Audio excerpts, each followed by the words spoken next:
Então, boa tarde a todos.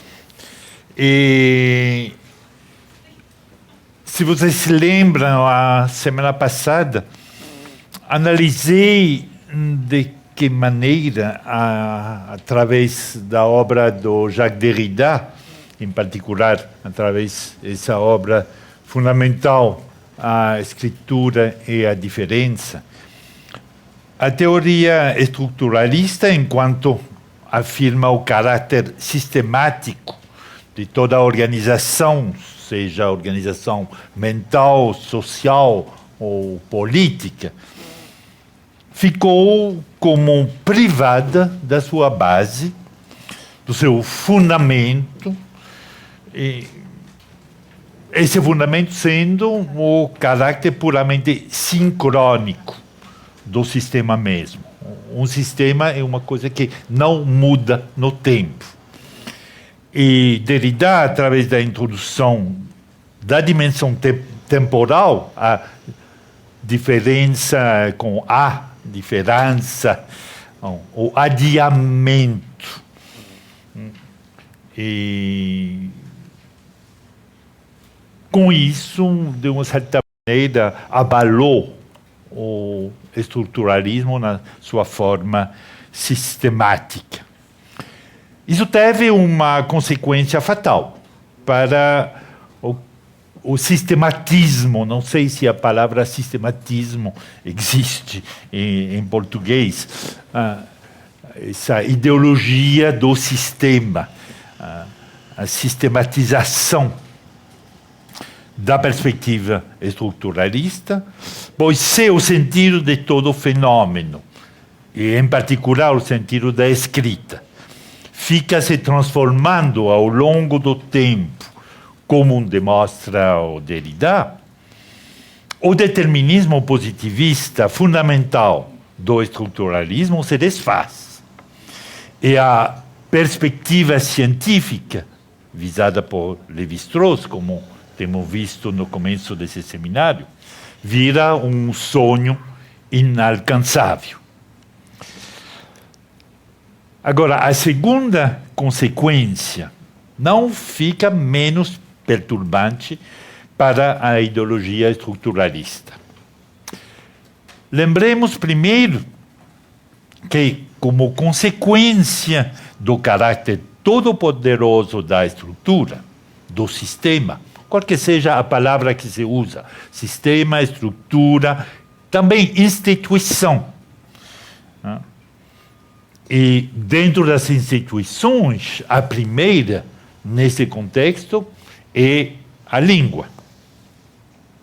Então, como consequência do caráter todo-poderoso dessas instituições, os fenômenos culturais ou sociais apareciam como fenômenos ou acontecimentos sem sujeito. Isso remete a toda a discussão que a gente já teve no segundo, no terceiro seminário. Recordamos a famosa frase de Althusser: a história é um processo sem sujeito. Mas, desde o momento em que foi comprovado que não existe um sentido determinado, que não existe um sentido definitivo, fixo, pela razão que o processo de significação é um processo sem fim, um processo nunca acabado, sempre aberto para novas interpretações, por exemplo. Desde esse momento, várias figuras do sujeito, desse sujeito que tinha desaparecido, reapareceram. Por exemplo, o sujeito escrevendo. O sujeito escrevendo, sempre ativo do desdobramento dos sentidos, desses sentidos escondidos na espessura das palavras. O sujeito escrevendo é responsável de se um desdobramento, do qual se falou a semana passada. Mas também tem outro sujeito que, de repente, aparece, que nunca entrou realmente muito na discussão do estruturalismo, que é o sujeito leitor. Ele reaparece, sujeito que está permanentemente à busca de uma compreensão, de um sentido. Tentando de entender os sentidos, construindo e desconstruindo também as camadas dos sentidos, com o fim de elaborar para ele algo que possa lhe servir de sentido. Então, vemos que com essa reintrodução de um processo de significação que se desenvolve no tempo, reaparece, obviamente, porque ele tinha desaparecido também com relação com a desaparição da história mesma. Assim, de um lado, a possibilidade de determinar um sentido único a cada um dos fenômenos aparecendo dentro do sistema escapa ao pesquisador, porque ele seria na impossibilidade de atribuir, ou se é o pesquisador na história, ou eventualmente o sociólogo, ele nunca se encontra mais na situação de dizer a verdade, porque o sentido está sempre se reconstruindo. Então, essa impossibilidade para o pesquisador, para o historiador, para o sociólogo, essa impossibilidade de dizer uma verdade definitiva, está tudo bem do meu ponto de vista. Está tudo bem porque o historiador, o sociólogo, tem que saber que ele trabalha numa situação, num tempo dado, não numa eternidade capaz de produzir uma verdade definitiva. Mas, do outro lado, e conjuntamente com essa impossibilidade, aparece uma atividade tanto fundamental como aquela do pesquisador científico, que é a atividade crítica como tal, a atividade hermenêutica do mesmo pesquisador. Se ele não pode pretender a verdade definitiva, pode sim pretender a uma atividade crítica, a construção do significado no tempo. Então, ele já não é essa figura tradicional do Wahrsager, como se dizia em alemão, quem pode dizer a verdade. Ele se transforma num crítico que está permanentemente à busca dos sentidos, e essa busca dos sentidos constitui a atividade específica do pesquisador. Aliás, a busca de sentidos, a hermenêutica, vira a definição mesma da condição humana. Vira a característica do homem imerso, que se percebe a si mesmo imerso num universo de signos enigmáticos. Enigmáticos não por ser enigmáticos em si, não se trata de uma metafísica do enigmático, mas se trata do fato da impossibilidade de fixar definitivamente o sentido, porque a produção do sentido é um processo, ele mesmo, histórico. Notei no último seminário o papel da escrita e, portanto, da literatura nesse processo de deconstrução do sistematismo, outra vez essa palavra sistematismo, deconstrução do sistematismo estruturalista. E temos visto, através da obra de Nathalie Sarraute, como uma, como chama isso? Uma vibração se apoderava das estruturas. Não, as estruturas normalmente estão fixas, são duras, é aço. E, de repente, através do texto literário, em particular, no caso de Nathalie Sarraut, tinha tentado dar a impressão de que uma certa vibração se apodera das estruturas, como, em geral, dos sistemas rígidos e fixos, que seja o sistema da língua, que sejam as construções sociais também. Então, tudo isso entra num certo movimento, através da experiência da escrita, da escritura. E como eles perdiam a sua rigidez para entrar num sistema flexível de deconstrução, reconstrução. E como, finalmente, o estruturalismo, ele mesmo, passava da sua forma, digamos, ideológica fixista para um sistema que Lucien Goldman teria chamado, porque ele chamava o seu próprio sistema de estruturalismo genético.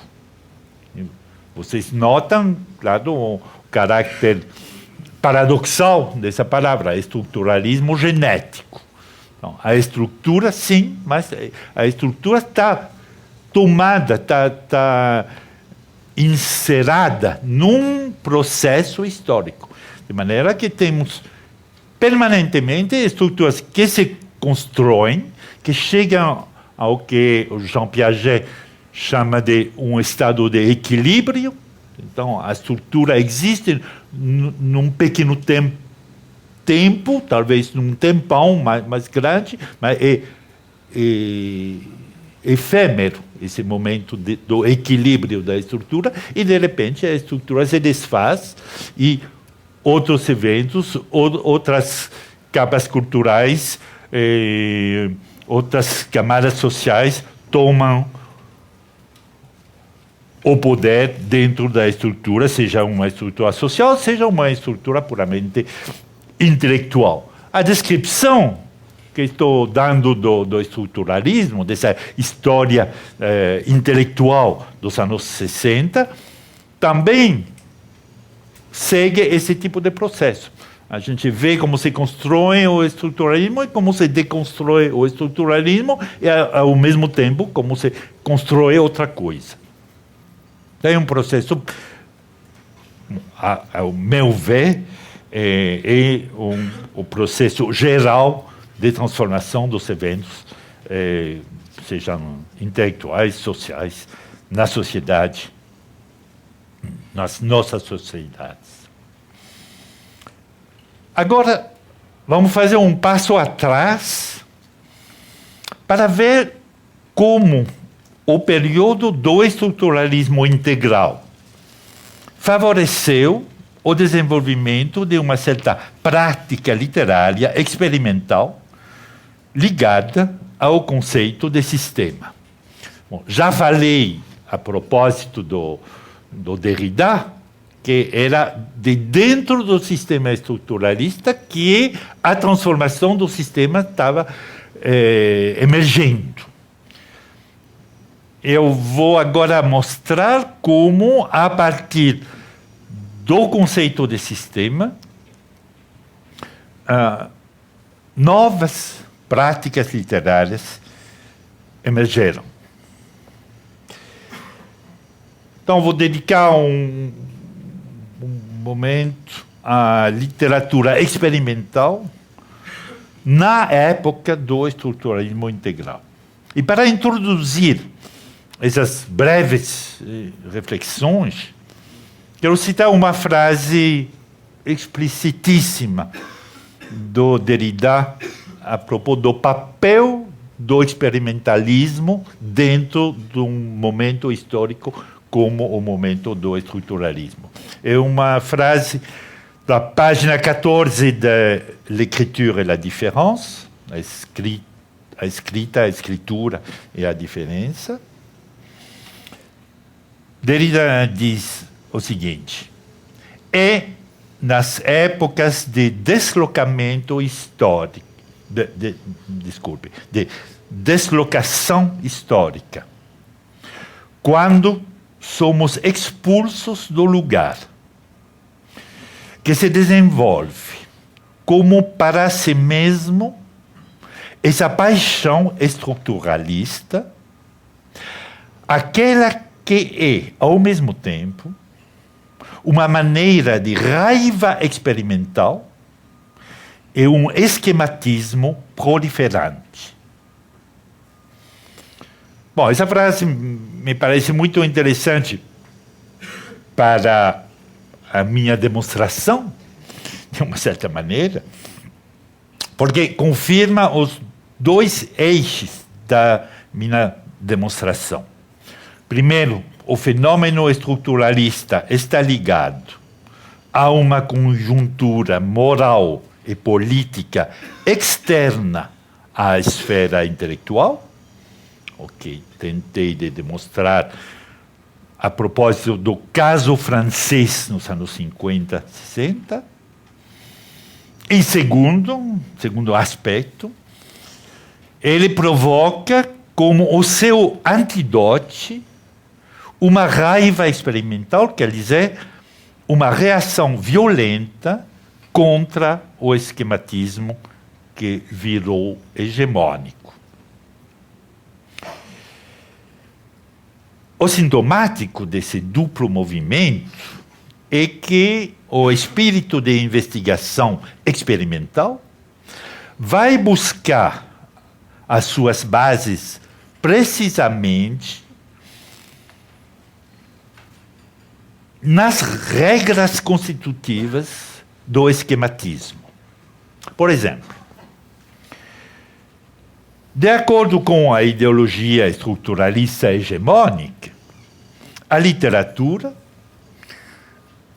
ela também é um processo sem sujeito, como já falei anteriormente. Quer dizer, o sujeito autor não ocupa um lugar privilegiado com respeito à escritura, para a concepção estruturalista da literatura. E, consequentemente, a escritura também é um processo sem sujeito. Atitude provocativa e, ao mesmo tempo, crença sincera. Esse conceito leva boa parte da nova geração de escritores, conceito de uma escrita sem sujeito. Boa parte da nova geração de escritores novos a aproveitar-se da desqualificação do sujeito psicológico e social para desqualificar o sujeito autor. E assim desaparece, pouco a pouco, esse sujeito autor. A literatura tradicional estava explorando com gulodice os vários aspectos da psicologia do autor. Isso é bem conhecido. A crítica literária também estava sempre atrás das relações entre a experiência vivida pelo autor e a sua produção literária. A nova situação no campo das ciências sociais, onde desaparece esse sujeito ator, vai fazer com que a questão da autoria, outra forma da questão do sujeito da ação, vai ficar no centro da atenção crítica. E aqui vai se construir uma pequena guerra dentro da crítica literária. Vou contar um pouco essa história. É uma pequena guerra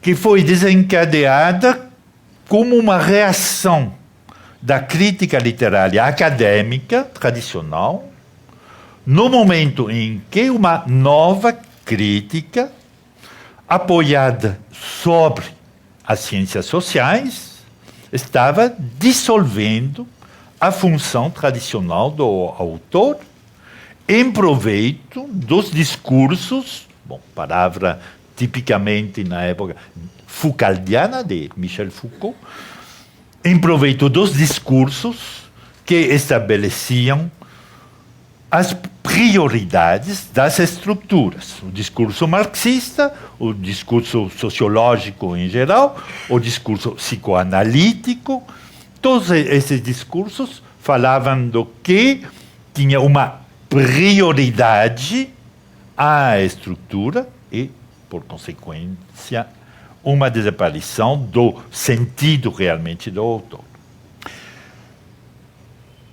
No campo da crítica acadêmica, de maneira geral, esse movimento de defesa da crítica tradicional, defesa anti-estruturalista, na medida em que todos os exponentes da nova crítica, seja o Roland Barthes, seja o Lucien Goldman, seja o Jean Rousset, o Jean Starobinski, todos eram mais ou menos, e cada um do seu jeito, com uma singularidade pessoal, mas eram quase todos perto do estruturalismo.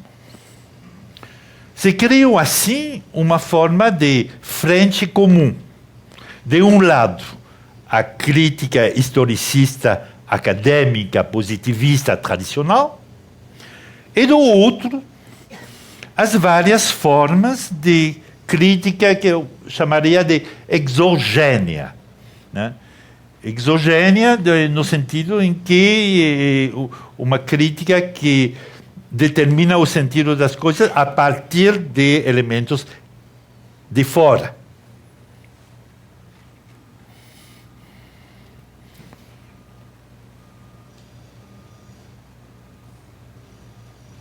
Seja o elemento explicativo, a língua, a sociedade ou inconsciente, dependendo se você era mais psicoanalista, mais sociólogo, mais linguista, etc.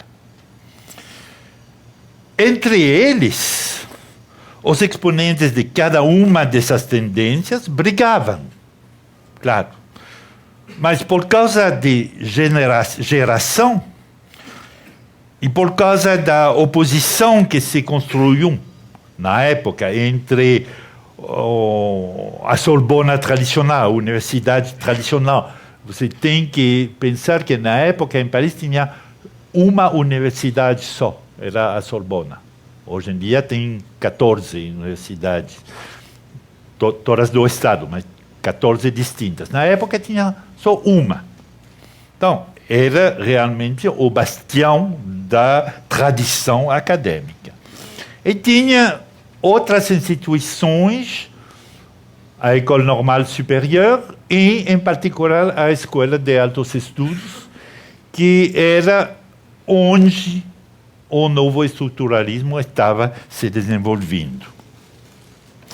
Então, a oposição intelectual, ao mesmo tempo, ficou uma oposição institucional. É importante lembrar isso porque são processos intelectuais, mas que se transformam imediatamente em processos institucionais e sociais. E tudo isso vai desembocar em 1966, que é mais ou menos o momento realmente o auge do estruturalismo, o começo da decadência. Num encontro que se reuniu na Normandia, no castelo de Cerisy, um encontro, um congresso chamado Os Caminhos Atuais da Crítica. E esse encontro foi um pouco o foco da construção da nova crítica sob a influência do estruturalismo na França. Havia lá reunidos todas as tendências da nova crítica. linguística, semiótica, psicanalítica, sociológica, existencialista mesmo, tudo, menos a história literária tradicional, menos a Sorbona. Havia todas as tendências, mas não as figuras mais importantes. Por quê? É uma conjunção muito interessante, porque nesse ano, não só nesse ano, nesse mês de setembro de 1966, nessa mesma semana quase, teve outro congresso onde todas as figuras do estruturalismo francês estavam convidadas nos Estados Unidos, na Universidade de Johns Hopkins, para um congresso que reunia, a convite de René Girard, do qual já falei a propósito de Goldman, os líderes do estruturalismo francês. Jacques Lacan, Jacques Derrida, Roland Barthes, Lucien Goldman, Jean Hippolyte, filósofo não realmente muito membro do grupo surrealista, mas pouco importa, Jean-Pierre Vernant, Tsvetan Todorov, Gérard Genette, Nicolas Ruvet. Derrida, quem estava na véspera de publicar L'écriture et la différence, que saiu 6 meses depois, foi convidado em cima da hora, mas aceitou, e desencadeou de uma vez, como Samson no Templo de Jerusalém, o processo de caída do templo do estruturalismo. Bom, essa comparação não é minha, é uma comparação que foi feita por um dos organizadores do Congresso de Johns Hopkins, Maxey. O título da palestra do Derrida era Estrutura, Signo, Jogo no discurso das ciências humanas. E você vê como a palavra jogo, de repente, está deconstruindo a sistematização da estrutura e do signo. Era claramente uma provocação contra o Lévi-Strauss, e isso desencadeou o que se chama o pós-estruturalismo. Não vou utilizar muito essa palavra, mas para o cenário norte-americano é uma palavra fundamental. Da mesma maneira que eles chamam todos esses filósofos semióticos, sociólogos, etc., que foram convidados em Johns Hopkins, isso se chama French Theory. Então, no Congresso da França, Congresso Os Caminhos Atuais da Crítica, que se reunia no solo francês, havia, pois, os representantes, não as figuras, os representantes mais jovens das tendências presentes nos Estados Unidos, ao lado de mestres da geração anterior, que de uma maneira ou de outra não se identificavam com a história literária tradicional. Para falar em mim, eu representava Goldman em Cerisy, quando ele estava em Johns Hopkins. Né? Era um pouco o vicário do chamado estruturalismo genético na época. E isso foi, para mim, a minha primeira palestra em público, em setembro de 1966. O ponto fundamental da virada teórica da crítica literária, mas também da literatura mesma, reside, evidentemente, na definição da literatura, da nova definição da literatura, sob a pressão do estruturalismo, definição da literatura como texto. Tradicionalmente, um romance ou um livro qualquer eram considerados sob o aspecto do seu conteúdo, como se dizia. E o conteúdo de um texto literário eram a história contada, os temas tratados, os valores exemplificados e várias outras coisas, evidentemente. Então, esses diversos elementos constituíam a mensagem literária. Tanto mais importante na França, que a literatura fazia, e ainda faz, parte da base mesmo do ensino secundário. Então, a definição da literatura é uma coisa séria na França. Vocês sabem, talvez, que todos os nossos presidentes, até o Sarkozy, excluído, pretendiam ser autor de literatura. O Giscard d'Estaing se sonhava como Maupassant. Escreveu, de verdade, dois livros de prosa, assim, de romances. Bom, não vou qualificar, não vou fazer crítica literária dos nossos presidentes. Agora, mas só para dizer a importância simbólica da literatura na tradição até política francesa. E por isso o papel da literatura no ensino secundário é fundamental. Então a definição do que é a literatura também é fundamental e politicamente importante. Então, de repente, a literatura virava texto. Quer dizer, uma estrutura de caráter linguístico e semiótico. É um momento para, talvez, responder a Ana Luísa, que perguntou a propósito dessa definição. Vou ler a pergunta. A Ana Luísa fez duas perguntas.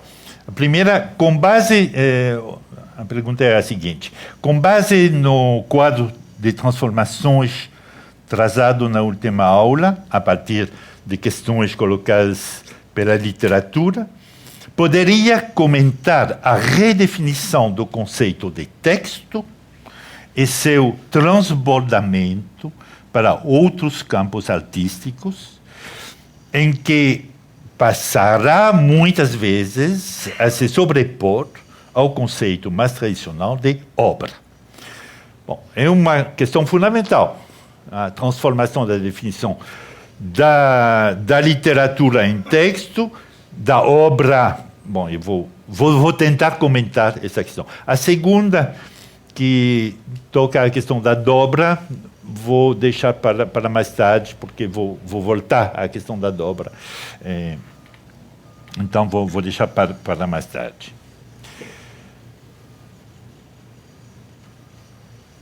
Quando se pretende que as conexões da literatura com o mundo das circunstâncias concretas, esse mundo histórico, esse mundo social, quando se pretende que essas relações não fazem mais parte da definição da literatura e tampouco não fazem parte do seu uso,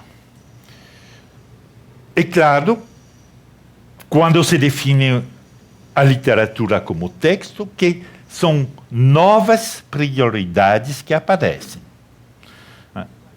Se eliminam as conexões com as circunstâncias, o que Sartre chamava de situações, e vocês têm que notar que essa palavra situações reaparece no meu discurso, porque reaparece nos textos de vez em quando. É uma palavra tradicionalmente existencialista, mas que reaparece no grupo dos situacionistas. Eu vou falar um pouquinho deles um pouco mais tarde. Reaparece permanentemente no discurso, seja para ser excluída, como é o caso com a definição da literatura como texto, porque quando se define a literatura como texto, se corta todas as relações com o exterior. Então, essas situações ficam sem pertinência para entender o que é a literatura. Se esse aspecto que recebe o nome técnico de referente, né? O referente são as circunstâncias, mas como você as considera não como circunstâncias que têm um sentido, que estabelecem uma relação de significação com a literatura, então você cria um novo conceito, é o referente. O referente é o que é exterior ao texto. O que não tem, finalmente, importância para a literatura. Porque toda atenção deve ser orientada para as novas preocupações, novas temáticas e para os novos jogos formais, capazes também de valorizar os novos saberes, a semiótica, a linguística, se valoriza aos olhos do público intelectual, em dando uma nova definição da literatura. Então, a literatura vira outra coisa quando se define a literatura como texto. Quais são os novos temas? Muito interessante. Não digo que a ruptura das conexões com o exterior não levou novas coisas interessantes, todo ao contrário. Por exemplo, a posição do narrador com relação à narração. Isso é um tema novo que não existia quase anteriormente. E, de repente, isso vira um tema importante, importantíssimo mesmo na crítica. O papel do narratário. São novas palavras, novos conceitos. O narratário é a quem se dirige a narração. Bom, ninguém tinha pensado nisso, mas já que você concebe o texto como uma coisa fechada, entram dentro do texto novos personagens, que não são os personagens reais, não é o público real. O narratário é uma figura interna do texto, mas que representa, de uma certa maneira, quem vai ser depois, numa outra concepção da literatura, o leitor. Né? É o leitor dentro da estrutura. Claro que também tem novos interesses para as escolhas lexicais. A lexicografia vira um elemento interessante da análise da literatura. E também, evidentemente, na semiótica, todo o trabalho que se desenvolve ao redor das funções actanciais.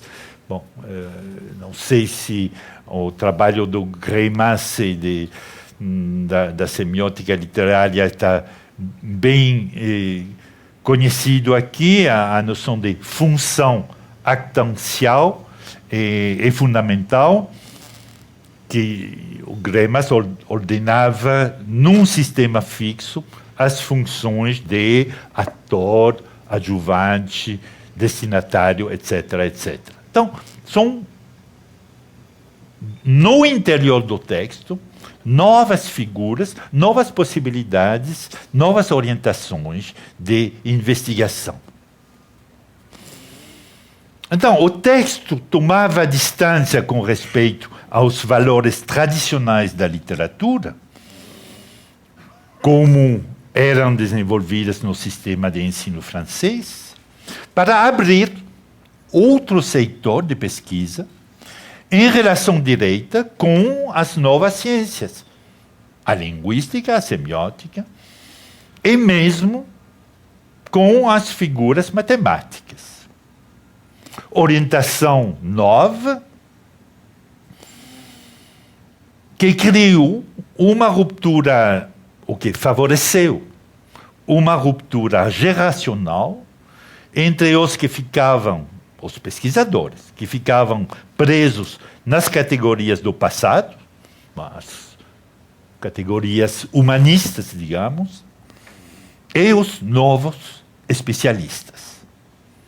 Então, quando estou falando dos novos especialistas, estou falando realmente de uma nova camada social e acadêmica, ou especificamente acadêmica, que tentava impor novos instrumentos de análises ligados a essa nova definição do que é um texto literário.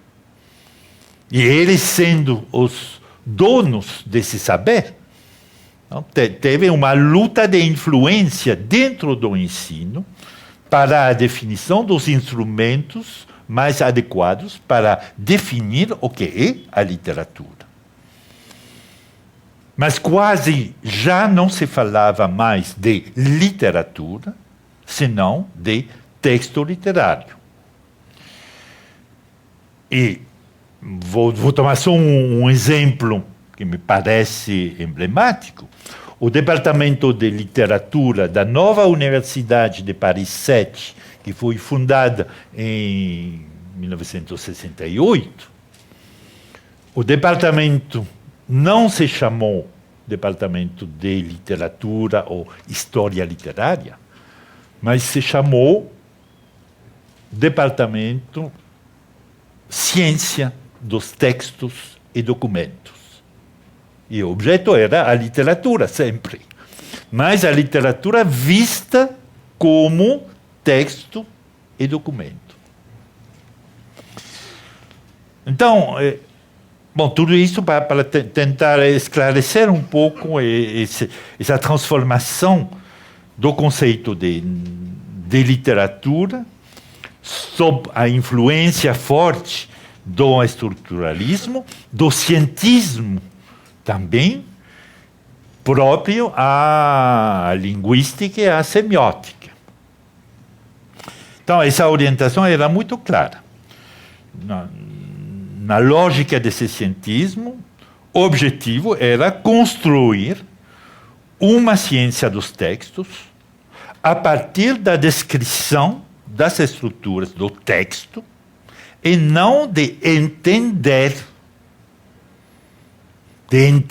uma mensagem, talvez, uma mensagem poética, uma mensagem ideológica, uma mensagem narrativa. Aquela mensagem que se transmitia através da literatura, na sua definição anterior, e que solicitava, evidentemente, uma interpretação. Não, isso é o que está marginalizado na época. A definição do que é a literatura tinha mudado. A nova ciência dos textos, apoiada na linguística e na semiótica, criava também essa nova camada social, os novos professores, os novos especialistas nessas disciplinas, que se tornaram professores de literatura. E isso favoreceu a elaboração também de todo um material pedagógico novo, novos livros para o ensino da literatura. Ensino da literatura na sua dimensão textual, óbvio. Bom, essas considerações institucionais, que ficam um pouco à margem da questão, mas acho importante sempre lembrar que cada ruptura numa instituição tão importante como o ensino leva consigo efeitos intelectuais, mas também institucionais fundamentais. E isso foi o programa crítico das universidades após 68, transformar o conceito de literatura. O crítico literário vira especialista das formas, mais do que analista das relações entre essas figuras que, no momento, ficavam como figura do passado, o autor, o mundo e, no meio, claro, sempre a escrita, a escritura. Esses três conceitos, autor, escritura, mundo, não eram mais de moda, todo ao contrário. E isso tem várias consequências do lado do escritor também. A literatura tinha, muitas vezes, um conteúdo ligado à biografia, à experiência pessoal do escritor. Daí para frente, esse aspecto desaparece da produção literária de vanguarda.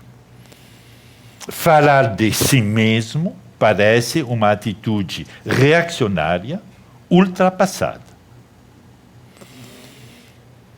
E aqui vou fazer um salto para frente, porque são posições que são efêmeras, duraram talvez 10 anos, mas de repente, como num movimento de balance, não, volta o sujeito, até com mais potência. Então, será preciso esperar talvez uns 15 anos para ver, a nível da produção literária, um movimento radicalmente oposto, a autoficção. E aqui tem uma personagem, uma figura interessante, que é o Serge Dubrovsky. Não sei se os seus livros... Bom, ele era crítico literário primeiro, e ficou escritor. Ele representava, quando conheci ele em Cerisy, em 66, ele era um sartriano ortodoxo. Tinha escrito um livro muito lindo sobre Corneille e representava, de uma certa maneira, o sartrismo nesse congresso Os Caminhos Atuais da Crítica.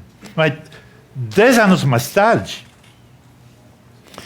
ele vai, de uma certa maneira, criar um gênero novo dentro do gênero romance, o romance autorreferencial, que ele chama de autoficção, com o objetivo de produzir a verdade sobre si mesmo, a maneira um pouco do Rousseau,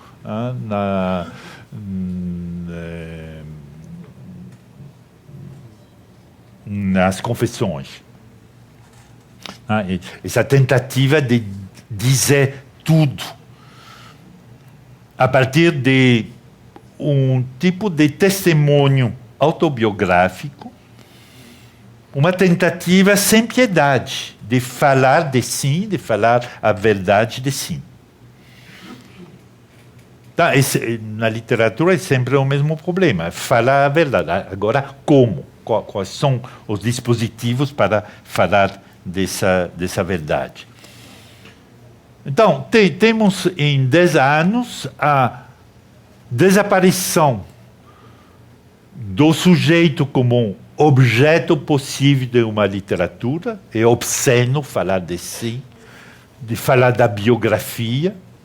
E 10 anos depois, ou 15 anos depois, volta a biografia, volta a autobiografia, se cria a autoficção, e mesmo vários autores do Nouveau Roman, como Rob Grier, vão escrever ele mesmo autobiografia. Então, se nota esse movimento. E aqui quero talvez responder a outra pergunta que me foi mandada, foi enviada por Aline Leal. A questão é a seguinte. Na sua última aula, a partir da reflexão do romance de Nathalie Sarraute, que não conheço, acho que não foi publicado no Brasil, tá falando de tropismo, é o conceito apresentado de tropismo, que seria a permeabilidade do sujeito aos movimentos dos discursos que interpelam o sujeito. É a relação dialética, sempre renovada, entre sujeito e objeto. Fiquei pensando um pouco em relação às obras literárias de testemunho. E aqui entra a questão do testemunho, que vou tentar desenvolver um pouquinho. Bom, o testemunho muito comum no Brasil, sobretudo em relação às experiências da ditadura, mas também provenientes de outros grupos, geralmente oprimidos e minoritários. Por exemplo, o testemunho do Luco, que relata sua experiência em uma clínica psiquiátrica. Como pensar a relação entre sujeito e objeto nessa voz em que a individualidade e a sociabilidade é simultaneamente dissolvida e afirmada? E em que medida o selo do testemunho, como discurso de minoria, ao mesmo tempo que corrobora uma voz da diferença, cai na armadilha da desqualificação?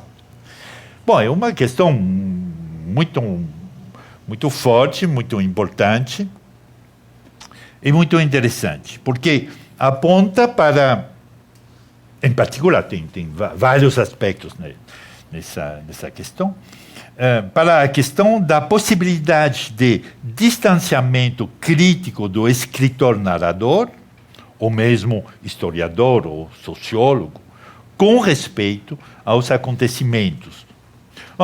O Dubrovsky se trata a ele mesmo como um Luco. Não tem realmente diferença. A questão é, pois, a questão da sinceridade, que muitas vezes pode levar para uma certa complacência mórbida. Muitas vezes é o caso com Dubrovsky e com outros escritores que tomam o seu caso psicológico, caso social, como elemento fundamental. Essa sinceridade é a palavra-chave e talvez o mito central da problemática do testemunho. Bom, o testemunho é um gênero, tem bibliotecas sobre a questão do testemunho, não vou poder analisar na sua complexidade a questão do testemunho. Mas estou falando do mito do testemunho, porque da mesma maneira que a objetividade absoluta pressuposta pelo estruturalismo é um mito, é uma ideologia, acho que o testemunho, enquanto verdade do ator, que virá verdade absoluta, é um mito contemporâneo.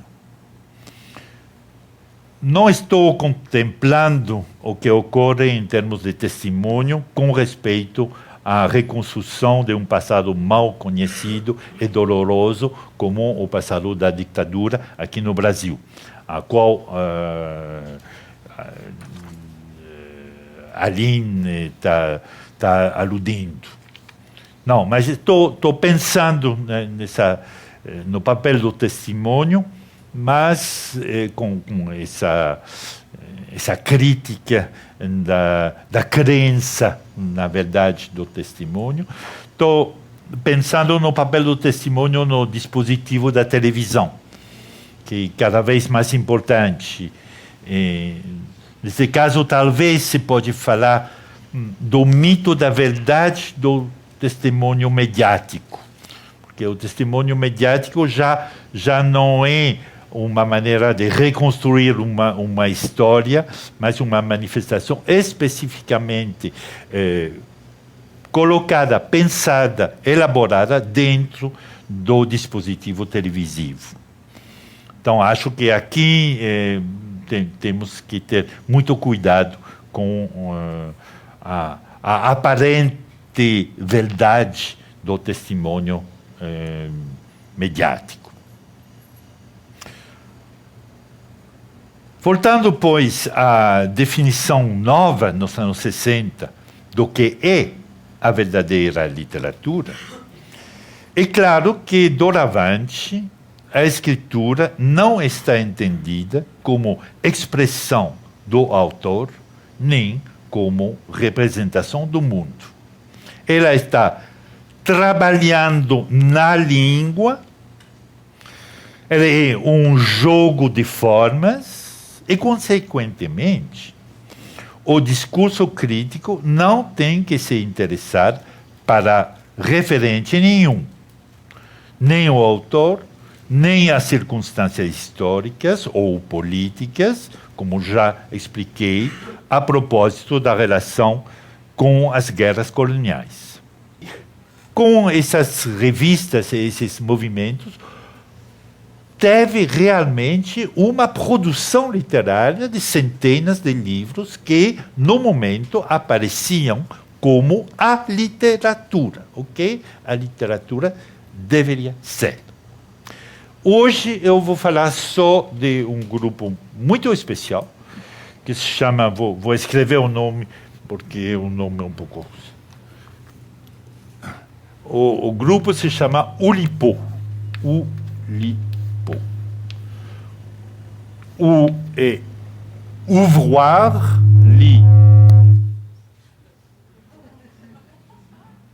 literatura, potencial.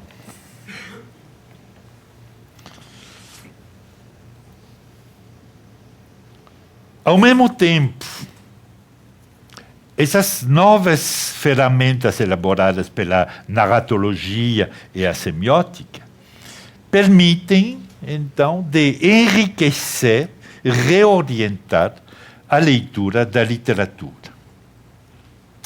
Eu vou citar um crítico, talvez quem foi o mais conhecido na época, que se chama Jean Ricardou. Ele inventou, da mesma maneira que a Universidade de Paris 7 inventou um novo nome para o Departamento de Literatura, ele inventou uma nova ciência. Já tinha linguística, tinha semiótica, ele inventou uma nova ciência. Bom, é bom, porque ele era o dono dessa ciência, se chamava a textique, como semiotique, a ciência dos signos. A textique era a ciência do texto, é óbvio. Então, era um movimento, e ainda tem alguns críticos que se empenham em descrever a sistematicidade textual, mesmo hoje.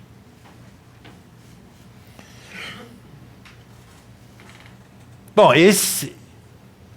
essa renovação do olhar para a literatura, que tem um aspecto negativo e um aspecto positivo. Estou tentando balancear os dois elementos. Na leitura tradicional do texto, é o fluxo que é o mais importante, né? Mas quando o romance deixa de ser uma sequência sem brechas de assuntos biográficos ou não, sequência que culmina num final, né? O happy end, ou a catástrofe. Ou seja, bom, é uma certa definição da leitura. Você está levado para o final. Quando você abandona esse tipo de modelo de leitura, novas maneiras de ler o texto viram possível. A crítica pode ficar mais atenta, por exemplo, a certas características como a estratificação de várias camadas de texto. Cada uma dessas camadas tendo uma certa autonomia.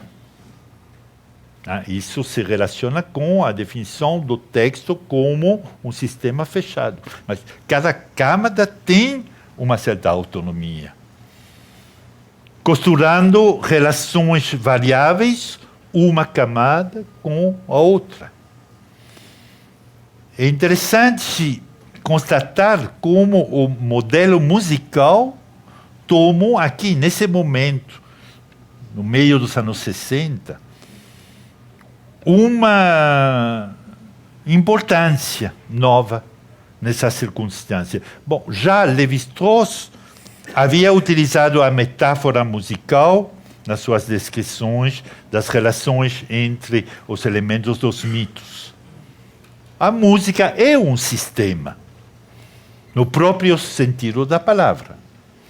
Quando a literatura dificilmente pode ser descrita como puro sistema. Para a razão bem claramente enunciada por Derrida, de que o signo musical não tem mais que um sentido diferencial e, portanto, estrutural, um sentido diferencial na cadeia dos sonidos. Quando o signo literário está cheio de sentidos, de referências que remetem a todos os usos distintos que foram feitos de cada uma das palavras escritas.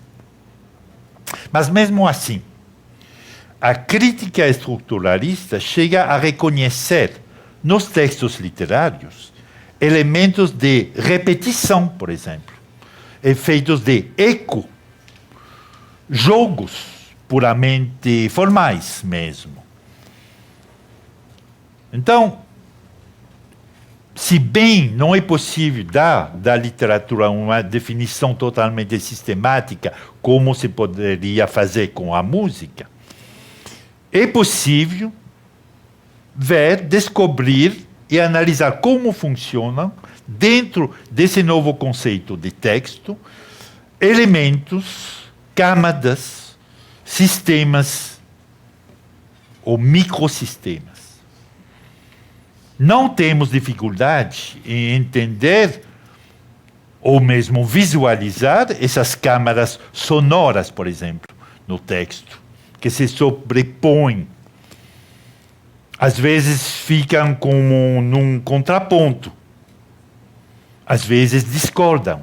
Então, são coisas novas que esse olhar crítico de caráter sistemático permitem ver melhor.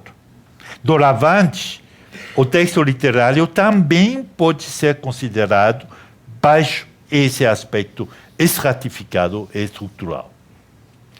Assim, a transformação do olhar sobre o texto literário favorece, de um lado, uma concepção formalista e sistemática do texto, como universo autônomo e fechado, mas também, do outro lado, a atenção que se põe sobre os vários aspectos da estruturação interna do texto faz com que apareça a possibilidade, talvez a necessidade, de estabelecer uma rede de conexões inéditas entre as várias camadas do texto e outras camadas textuais exteriores ou alheias ao próprio texto. E aí aparece o conceito de intertextualidade. Esse conceito assume esse fenômeno das relações entre os textos. Assim, paradoxalmente, a concepção formalista do texto literário, como um sistema fechado, provoca ela mesma uma abertura inédita do conceito de texto. Da mesma maneira como Derrida abre o conceito de diferença, desempregando-o na dimensão temporal, doravante fica possível de desempregar o conceito de texto na sua dimensão espacial. Outros textos são presentes no texto mesmo. O texto, esse feitiço da teoria literária estruturalista, começa a existir fora dos limites do seu próprio fechamento. Ele ganha uma vida nova na série infinita dos textos com os quais ele pode estabelecer uma série, ela mesma infinita, de relações significativas. Ele é, essencialmente, aberto a uma multidão de textos. Isso só uma parêntese para lembrar o livro célebre de Umberto Eco, a obra aperta, o texto é aberto. Mas essa abertura aparece a partir, e isso é o paradoxo, a partir do conceito do fechamento do texto como estrutura. É a partir desse momento que ele pode se abrir. Desse processo de permeabilidade do texto literário, eu estava elaborando uma demonstração singular nesse livro que já contei, em que medida esse meu trabalho sobre ciúme de Robbe-Grillet me levou a interpretar o livro de Robbe-Grillet como um texto constituído a partir de várias camadas de discursos que os personagens do romance atualizavam, entrechocavam, dispersavam. Esse fenômeno de intertextualidade entre a ciúme, o livro de Robbe-Grillet, e vários discursos literários constitutivos da história literária do romance colonial, e entre eles também o discurso etnográfico dos anos 30, que entra também nessa conversa entre textos, tudo isso remete à questão teórica fundamental para a teoria estruturalista dos limites do sistema literário. Pode-se falar de fechamento do texto sobre si. A teoria parte da concepção do fechamento do texto sobre si e, finalmente, produz o contrário, uma abertura.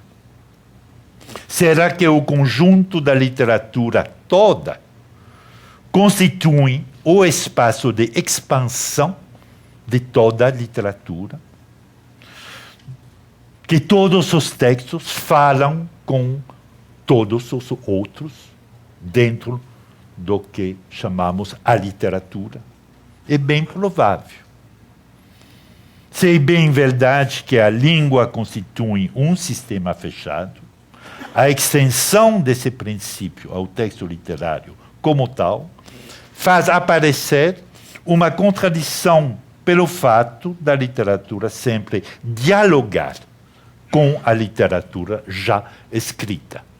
Isso nos remete ao conceito da literatura a écrire, como dizia Sartre, e da literatura já escrita. Essa tensão, e isso é verdade também no campo das artes. A história da arte é sempre presente